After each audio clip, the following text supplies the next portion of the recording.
everyone, my name is Maddie, welcome back to my channel and welcome to this video which is going to be my July and August wrap up.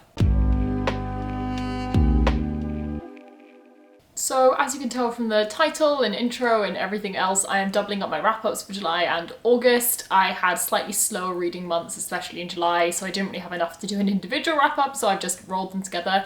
And you may also notice that I am curled up in a big blanket on my sofa. I am really tired for some reason today. I go back to work tomorrow, joy of joys, and for some reason I'm just absolutely drained and knackered today, but this needs to be filmed. So I've been trying to motivate myself to film this for about 5 hours and finally feeling up to it, but I'm not relinquishing my blanket and the coziness. So we're doing a cozy wrap up is the vibe because I'm tired. So wrap up. We're going to do, although this is July and August, I am going to do them separately. So I'm going to do July stats, July books, August stats, August books. I will try and remember to chapter the video so you can skip through whichever bit you want to see, if not all of it. I didn't have bad reading months either month. I just felt July especially I didn't have enough to talk about, and you'll see why in a minute. So we're gonna do it. I do have quite a lot of books to talk through in total. I do have 14 books, but I'm gonna keep it pretty snappy and pretty short. We don't wanna go too long with it because I don't want to be here for hours and you don't want to be here for hours. So we're going to start with July stats. So as a bit of an overview for July, July was probably my worst reading month of the year so far. It wasn't awful, but it wasn't great. I don't think I read anything in the last 2 weeks of the month, like whatsoever. I was coming out of my hardest 2 weeks of work that I'd ever had. Hardest 2 weeks? Hardest month of work that I'd ever had. And work was still really intense. It hadn't fully calmed down yet, so I wasn't really feeling up to reading. I was really tired, just generally a bit drained, kind of like now. So I didn't really read that much, but I did end up managing to get through 6 books, so not bad, but 6 books, which brought my total for the year to 72 out of 101. So nearing on that goal, but not quite there yet, though it is obviously the revised goal. My original was 52, so we're way past that at this point. Total number of pages was 2,214, which works out as 71 per day and an average book length of 370. So although the pages per day was down from what I would like, the average book length was way up, which was quite cool. I guess I just read less books, but they were longer, but it works out. I don't mind that. Then in terms of the types of books, I did read 5 adult books and 1 YA, so more swinging towards adult than normal. However, you will see very soon that most of those are romance. And with that, we'll move on to genre, where I read 1 fantasy/dystopian and 5 romance books. So yeah, we're swinging hard into the romance thing. July is where my fantasy slump really took hold and I just didn't want to read fantasy at all. So that's why I didn't. I just read lots of romance and nothing else. But then in terms of star rating, it was pretty good. I did have 3 5 stars and 3 4 stars. I will say though that 3 of the books were rereads and 2 of those were 5 stars. So we only had 1 new 5 star for the month. So as I said, a lot of these books were romance and we are kicking it off with 4 romance books back to back. I then read a couple different ones in the second part of the month, which was only the second week because I read nothing at the end of the month. But I did start the month by reading Hang the Moon by Alexandria Bellafleur. This is the second book in her, I don't know the name of the series, but she's got a trilogy of romance books. The first one's Written in the Stars, the second is Hang the Moon, and the third is Count Your Lucky Stars, I think. It comes out next year, I cannot wait. But this second one follows Brendan, who is the brother of one of the main characters in the first book, and he is adorable, hopeless romantic, wants to find the one, and you're following a childhood best friend of his who he reconnects with and basically tries to convince them that love is real by recreating iconic rom-com scenes. I honestly cannot remember the whole plot now, but I do remember the warm fuzzy feeling I had throughout reading this book. I adored it. Brendan was my favourite character from the first book, so I was very excited that he was getting his own, and oh my god, was it so worth it. It was so cute and so good, and I really loved it. This was a 5 star in case that wasn't evident. Alexandria Bellafleur writes thoroughly fantastic, cute and steamy romances. Oh my god, Written in the Stars was also fantastic, but this one topped it by far. I absolutely adored it. I honestly just want to reread it again and again and again. It's the epitome of soft, sweet characters who just are trying to do the right thing and everyone means so well. There is no sort of angst and stress. Like, there's obviously going to be a level of it, and I can't remember exactly, but I'm sure there were like internal character struggles going on. But as an overall, like, it's just happy. They just make me happy. Like, every time I pick up one of these books, I have it finished within the day. They're just so good. Highly recommend this series for any romance lovers. The next 3 books I read, I'm kind of going to talk about all together because it is 3 books in a trilogy, 2 of which were rereads for me, and that is The Kiss Quotient, The Bride Test, and The Heart Principle. I have an ebook of The Heart Principle because I have an arc of it. Quickly, for ratings, The Kiss Quotient was 4 stars, The Bride Test was 5 stars, and then The Heart Principle was 4 stars again. I love these books. As I said, these 2 were both rereads for me. I've read them before. I read them maybe 2 years ago now, I think. I don't know when this one even came out. Was this 2019? Yeah, so I must have read them about 2 years ago. And I really enjoyed them then, and I enjoy them now. These are Own Voices autism rep, and so the first book follows Stella, who is autistic and isn't really sure like how to be in a relationship, doesn't feel confident, certainly doesn't feel confident with sex, and so hires a male escort to help her out with all of that, and, you know, ends up being a romance. And then The Bride Test follows, oh my god, what is the main character's name? Esme, who is from Vietnam and brought over to the US basically to seduce this guy Kai. His mother has brought her over as he's not found a partner, and it's kind of a fake dating, marriage of convenience kind of vibe because they're being forced into it, but also kind of enemies to lovers, like hate to love. It's really cute. I love it a lot. It's my favorite one in the trilogy. And then The Heart Principle follows Kwan, who is a character we see in both the first 2 books. And in that one, you're following a main female character who has kind of had to quit her job as a violinist for an orchestra because she's got like completely stuck and can't play anymore. And it's a much more serious vibe than the first 2, I found. And I actually didn't enjoy it as much for that reason. Like, I think it's a very good contemporary book. I think the romance side of it was lost a little bit with the seriousness, which is a bit of a shame because I just wanted cute romance, but it was still really good. It was still a 4-star, really enjoyable read, just didn't quite give me like the warm fuzzy feelings the first 2 had. And I think I found that especially disappointing because Kwan is my favourite character pretty much throughout this series, and I really wanted his book to be like ultimate steamy, and I think that was possibly an intentional choice, was to make his book not the really steamy one, because he's portrayed as like a bit of a bad boy, a bit of a player throughout all the books. And so I feel like in this one they really wanted to tone that down. And there was context as well as to like why he wasn't like that in this 3rd book, but at the same time, kind of one of those scenes, you know? But they're all fantastic books. I really enjoy them all. The Kiss Quotient is very steamy and very interesting. The Bride Test is just honestly hilarious and so freaking adorable at the end. And The Heart Principle is also a really, really solid read. So 3 fantastic romance books. I had a great time. As I said, 2 4 stars and a 5. It's a good series. The next book I read was another reread, and that is Docile by K.M. Sparer. I gave this 5 stars. I'm not going to talk your ear off about it too much here because there is a whole live show if you want to go and see my thoughts and Spoops' thoughts. This was a Burned Books Club pick.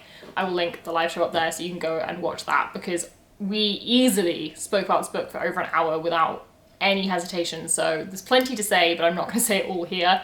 This is a dystopian story. It is utterly fantastic. I think it is the lowest rated book that I have, but it's one of my all-time favourites. It's a phenomenal book. It's utterly fascinating. And it follows a futuristic world where basically debt is now passed down through generations, meaning the wealth divide in the world is so much worse than it already currently is. This is set in America. And as a way of kind of rectifying this, a system has come into place where you can choose to sell yourself into slavery to pay off your debt or your family's debt. And oh my god, does that create some interesting circumstances. And our main character in this, Elisha, he does sell himself into slavery. He becomes a docile and he basically sells himself into sex work for an owner, Alex.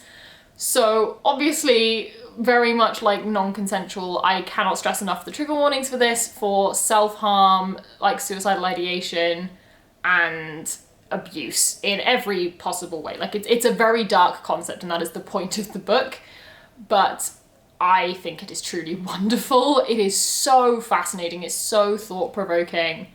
The tagline, I've never seen a better tagline on a book, which is "There is no consent under capitalism," and it is that whole debate of Elisha has chosen to sell himself into slavery. He got a level of choice about who he was sold to, and he gets a level of choice about what that experience is like once he's there. But obviously it's not consensual because he's been forced into that situation, so it's massively coercive and interesting, but it explores all of those things extremely well. It's fascinating. I know this book is not for everyone. There's a reason it has a stupidly low rating on Goodreads, but if you think this is the sort of book you'd enjoy, please read it.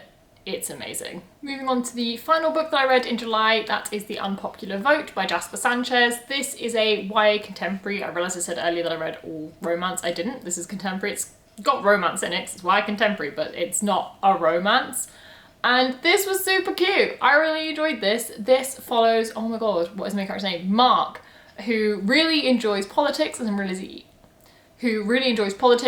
into politics, wants to get into that after school, and basically by a series of events ends up running for student body council, which is great apart from the fact that they have a deal with their dad. Because Mark is trans and their dad is a senator, I think. I don't understand US politics, there's so many levels I don't get. And I think the deal was that Mark could transition if he moved away from his dad and made sure that no one ever found out that they were related, basically, because then it wouldn't like look bad on his dad. It's, yeah. So Mark ends up getting quite popular and spoken about a lot running for student body president, and things kick off. So it's an interesting family, friends, lots going on, so many queer characters, lots of cute relationships, all sorts is happening. I thoroughly enjoyed it. It was a really fun, quick read. I would highly recommend it. This was sent to me by review by Harper360, so thank you to them. It was good fun. I would recommend it. I do apologise for my kind of shit reviews today. I am so not here, but we're doing it anyway, and at the very least I can say that I liked these books or didn't, and I can give you some indication, even if my reviews aren't the most comprehensive they've ever been. But we are moving on to August now. So August statistics did a little bit better. I read 8 books in August, which brings my goal to 80 out of 101. Really getting there now. Total number of pages was 2,563, so a bit above my normal, but not huge. But works out as pages per day of 83, again, bit low, but not awful. And the average book length of 320, which is lower than I expected, but I did have a couple of quite short books mixed in there, so makes rough sense. In terms of age range, we swung way towards YA this month with 2 adult and 6 YA books, so I guess I was just reading lots of fun contemporary and nice, fun things. For genre, I did have 2 fantasy books, 4 contemporary, and then 2 kind of sci-fi dystopia ones, so not quite as scared of the fantasy, a little bit starting to creep back in, but I'm not optimistic about it being back to 50-50 anytime soon. And then for star rating, it wasn't as great. We had 2 5 stars, 4 4 stars, and 2 3 stars, which is rare for me to have a couple of 3 stars in one month. So the first book I read in the month was Under the Whispering Door by TJ Klune. This was an arc sent to me by Black Crow PR and sort of Pan Macmillan. So thank you so much to them. This is being published in end of October in the UK. I think it might be end of September in the US. And oh my god, this was so good. So good. This is a 4 star for me, not quite a 5. I don't know why. I have been struggling with rating things 5 recently. I think just because I'm a little bit drained. But this was really good. This follows, I was going to say Linus, that's Cerulean Sea. This follows Wallace.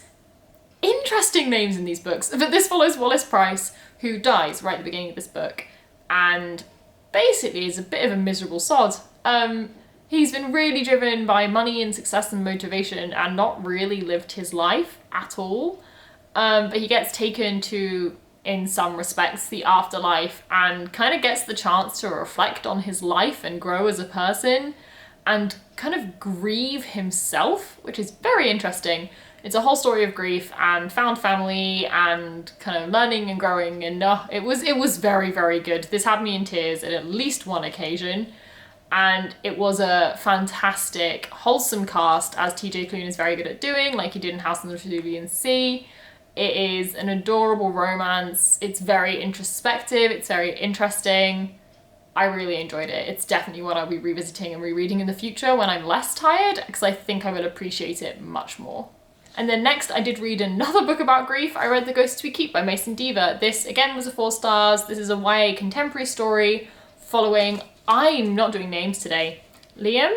This follows Liam, I'm really struggling with names today, whose older brother Ethan has died recently, and it's kind of their journey to grieving him and coming to terms with it, and you see kind of clips before and after their brother died, so you kind of see different perspectives of it. It's them dealing with it with their family and kind of meeting some of Ethan's friends and getting to know them and all the things going on and how it affects their friendships. And it was just a really, really interesting story. Definitely sad, as the topic would imply. Warnings for self-harm in this one, and self-harm shown on the page. I had no idea about that going in, so definitely one to be aware of. It is one instance and it's quite brief, but definitely a thing to know about. But I thought this was really, really good. It was the perfect level of hard-hitting and impactful without just being kind of grief for grief's sake to make the reader really upset, which I do feel like some books fall into the trap of doing, is like trying so hard to make the reader feel something that it's like really just upsetting, whereas this was just interesting and felt very realistic. And, you know, Liam doesn't always act great. They kind of screw up a few times because, you know, they're grieving, and it was just good. It was very good, very interesting. I recommend. I'm realizing I'm recommending every single book. I guess we're going to take that as a good thing. Next up, we have 2 books that I read on the same day in my how much can I read if I read for like 8 hours on my phone video, which I'll link if you want to see my thoughts on both of these books as I read through them. But the first of those is We Go On Forever by Sarah Govard. This is the July-August, I think it must be.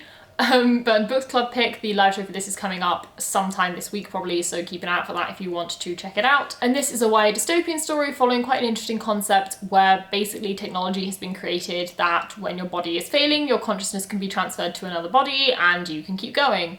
However, the rich benefit from this, and other people are literally bred to be the bodies. They're not told this, they don't know this, but you know that's what's happening. And it's a really interesting one, and there's a lot of discussion in this about kind of the separation of consciousness and body, especially with regard to like gender and person and identity, which I thought was really cool. For example, people switching like what gender their body is or what sex their body is when they switch to a new host, and like switching all sorts of things to like separate their consciousness from their identity of self. It was just a really interesting debate actually.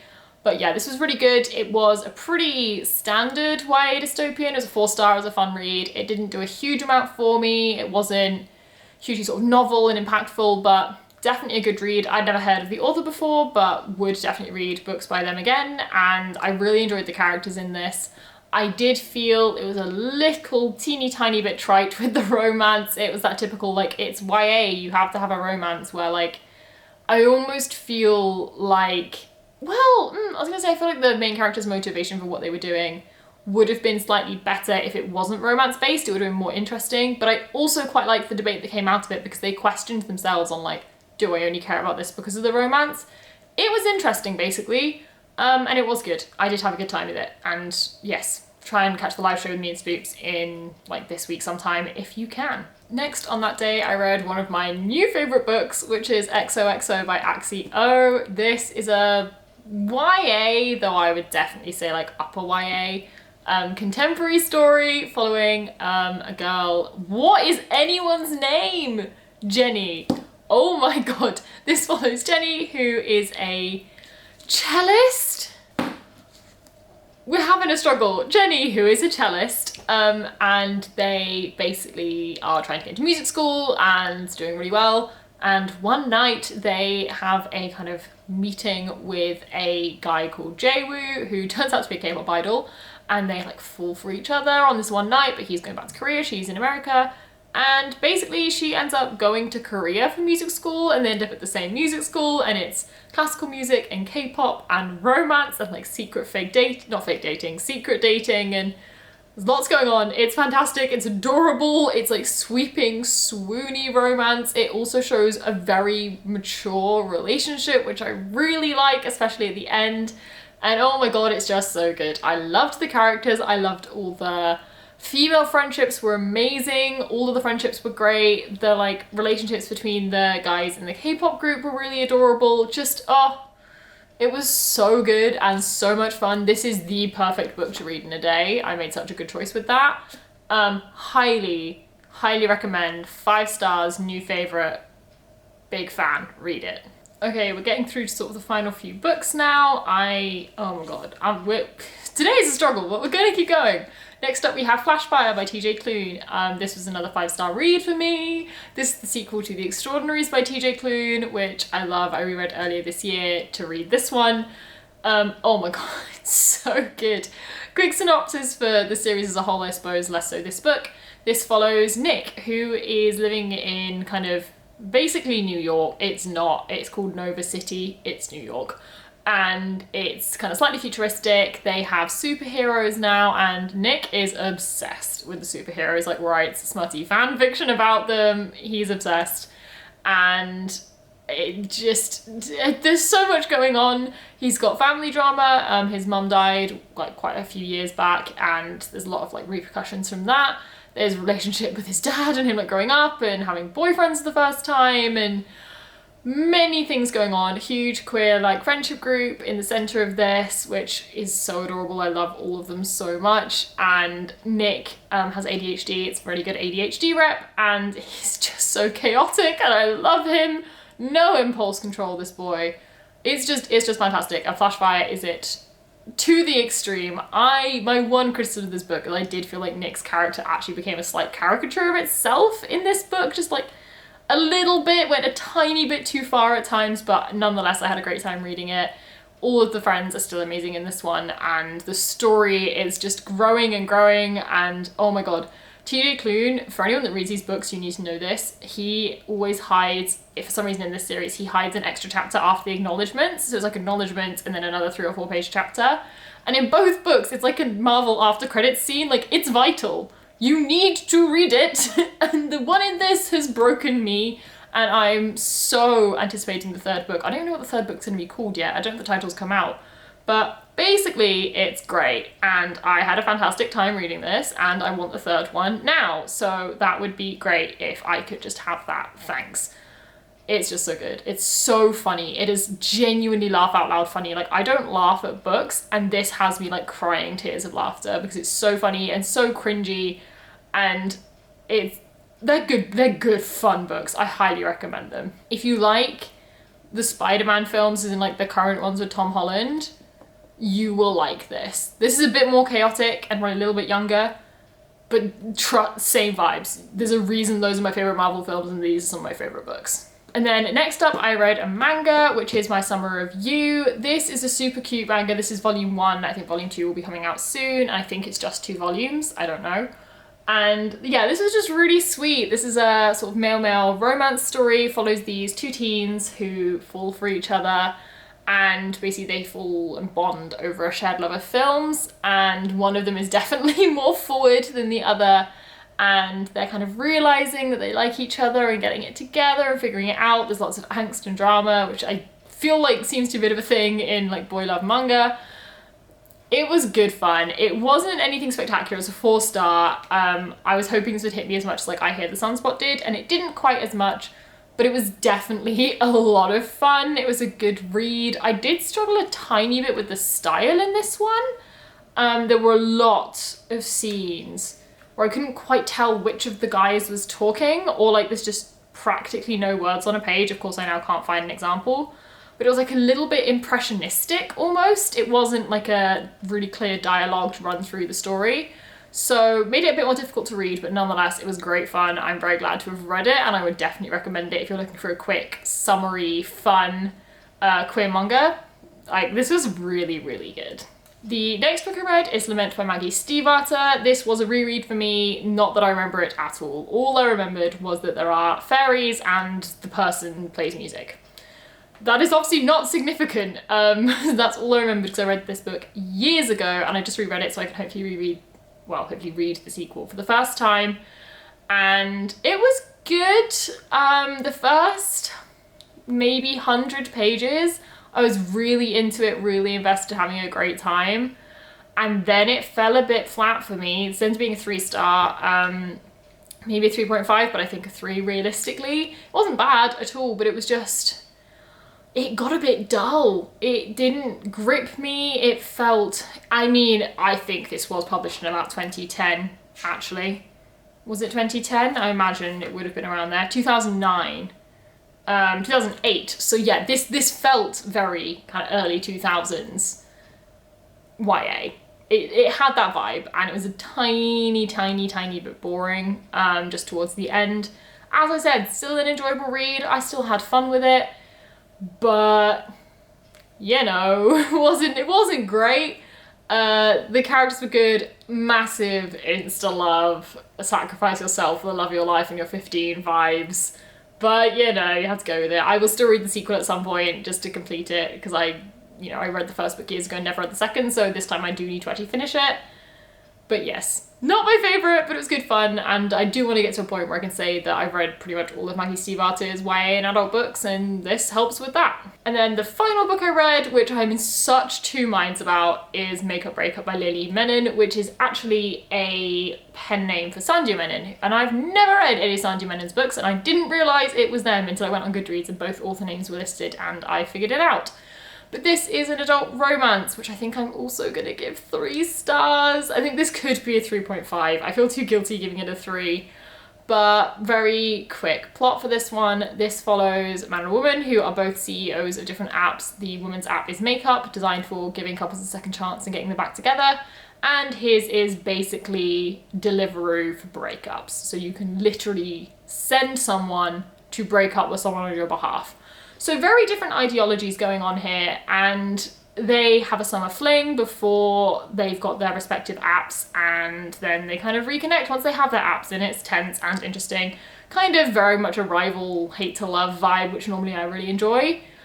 I did enjoy that. That was great. The tension was great. My 2 criticisms are, number 1, smut, or severe lack thereof. There was a lot of fade to black and mentions of smut, but not actually a lot of it, which is fine. You don't have to have smut in a romance book, but the vibe I'd got from this and from where the book started with like mentions of it, I thought it was going to be a lot smutty than it was, and I was a teensy bit disappointed. I do like my romance books to come with a big heaping of smut. That does make them more romance than contemporary for me, and that is what I like. So slightly disappointed on that front. That's not a criticism of the book, just less up my alley. But there's the main character. Oh my god, this woman needs to get off her high horse. Like 90% of the time I really liked her, but there was a few things where she was so on her high horse and she would not listen to other people's opinions. And there were some instances where that was valid. There were some instances, especially with the main guy, where she would get so mad at him, and I was like, listen to what he has to say. He's evidently trying to open up to you and explain something, and you've just made a snap judgment and stormed off. And there was a lot of that, and I did feel like she didn't treat him particularly well throughout the book, which I thought was a bit harsh. She didn't treat him badly, and I think she was obviously trying to figure stuff out for herself, but there were a few moments where I was like, you're kind of messing with him, like, make your mind up, because he's evidently getting hurt in the process of you not. And I know it's a way in a lot of books that like we know what everyone's feeling because we can see everything and the characters don't, but it was so evident that he was being hurt and really liked her, and there was more to what he was saying, and she was just missing it and storming off a lot, and I was like, oh my god, listen to him. But it wasn't bad. It was overall, it was good fun. Bit silly, bit fun, good quick romp. I read this in pretty much a day. It was a good book. 3, maybe 3.5, that kind of vibe, like good adult romance, but nothing special really. But that is it. That is all the books. As you can see, I did get through quite a lot. Not my normal kind of reads. A lot of romance mixed in there, but still good fun nonetheless. But that is it for the video. I don't have a big outro for this one. Let me know how your reading went down below. I'll let you know, as always, next month how my reading went. I don't know how it's going to be because September's going to be a mad one. But that is it for the video, so give it a thumbs up if you enjoyed it, comment down below, subscribe if you'd like to see more content from me. There are links down below to any of the videos mentioned, as well as all of my other social media if you want to connect in any other way. But that is it for the video, so bye, and I'll see you in the next one.